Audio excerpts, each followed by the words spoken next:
دا نظامی محکمه چې د دین زموږ د مجاهدینو هغه بأس و شجاعت ډېر ختم کړی.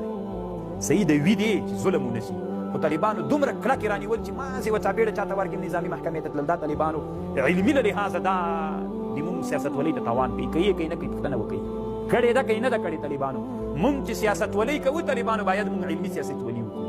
بد ومو حضارې ته رانولو. د بدوي خلکو د بحثو د جنګ خلک مو څوک نه کړو.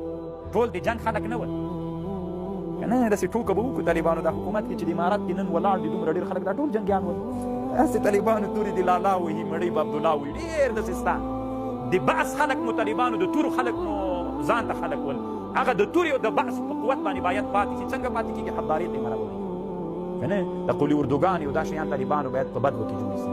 او بل دا د طالبانو چې په هغوی ډېر حکمونه مه کوئ. نظامي محکمه دې خالص دوی ته جوړه کړې ده. مازې یو سړی په چاپېړه ولا راسه حاضر شه نو د سړي زړه ماتوي قوت. بیا دا خو څه کوي مازې بندېږي چې وایي دا د چا څوک ختموي؟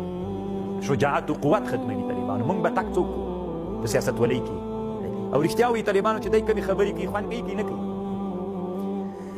دی څه وایي؟ وایي په حضارې کې حکمونه دومره تاثیر کوي د سړي بحث و قوت ختموي. دومره تاثیر کوي.